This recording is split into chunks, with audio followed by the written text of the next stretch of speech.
Think about the last time your team seemed exhausted without maybe an obvious reason. You didn't have impossible deadlines, there was no organizational crisis, just a persistent low-grade friction that no one could name. A new study just identified what that friction is. Researchers analyzed 6 decades of workplace research and nearly 800,000 workers. The findings: role ambiguity, which is basically unclear expectations, is the biggest negative driver of employee performance, stress, burnout, and the intent to quit one's job. Role ambiguity was more damaging than overload and more damaging than workplace conflict by a huge margin. The study from Auburn University compared 3 classic workplace stressors: too much to do, competing demands, and unclear expectations. Unclear expectations won hands down. If your organization is investing in engagement surveys, wellness programs, and flexible policies while leaving role clarity unaddressed, you're actually treating symptoms. The data says the disease is upstream.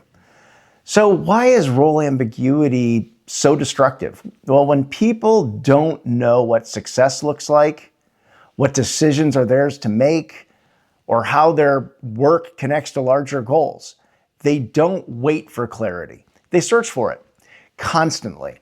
They burn the same mental energy they need for problem solving, creative thinking, and taking initiative on simply trying to understand what they should be doing. So what happens is, instead of productivity, you get people navigating invisible uncertainty. And they may not fully be conscious of it, which is why often this shows up as exhaustion rather than a clear problem anyone can name. Every unanswered question about scope, every shifting priority without a clear framework, every task without a defined owner just adds up. People appear busy, but often aren't productive. They look engaged, but are quietly withdrawing. And because the source is invisible, leaders typically respond with more oversight, more meetings, more monitoring, which makes things worse. Gallup found that only 47% of US employees strongly agree that they know what's expected of them at work. That number really should concern every leader. 3 converging forces are intensifying role ambiguity right now, which makes things even worse. So first, return to office mandates. Post-COVID, many organizations are transitioning back to office work, but the explicit rationale isn't in place. Who needs to return and why, especially when work was done successfully in a virtual environment? All of that lack of clarity and answers really just appear vague to people, and it doesn't appear in job descriptions.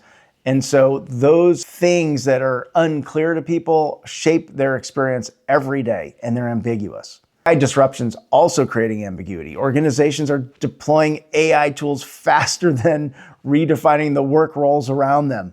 It leaves people doing new hybrid human AI work without a clear picture of how their job will ultimately change or whether they'll exist in the current form at all. AI is replacing specific tasks faster than job descriptions can be updated, which creates ambiguity for people. They're not sure which tasks people versus AI actually currently or will own in the future.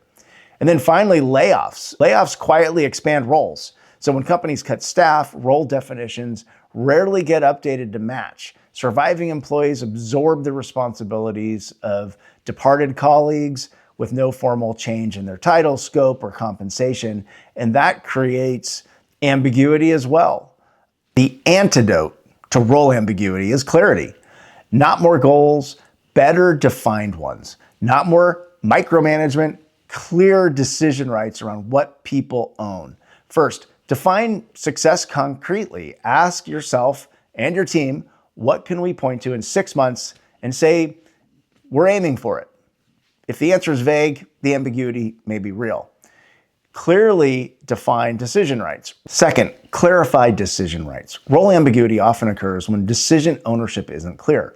People might know what they're supposed to do, but they're not clear on which decisions and calls are theirs to make versus which require approval. Making that explicit empowers people and reduces the kind of cognitive overhead of really trying to figure out how to navigate every decision. And then third, provide a prioritization framework. Ambiguity spikes during transitions. Organizations and teams are constantly in transitions.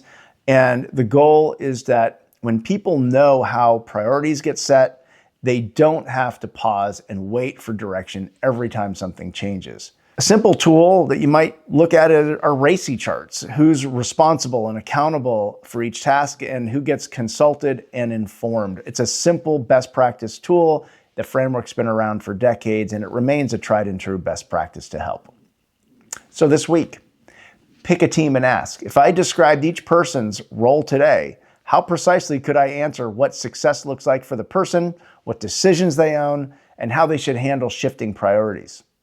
If you can't answer all three clearly, you probably found a source of friction that no employee engagement initiative will fix. When people know what they're accountable for and what success looks like, they'll stop spending energy navigating invisible uncertainty and start spending it on productive work. That's the reframe, so you can leapfrog the headlines, your leadership, and your business. Subscribe so you don't miss the next one, and find me at sorenkaplan.com.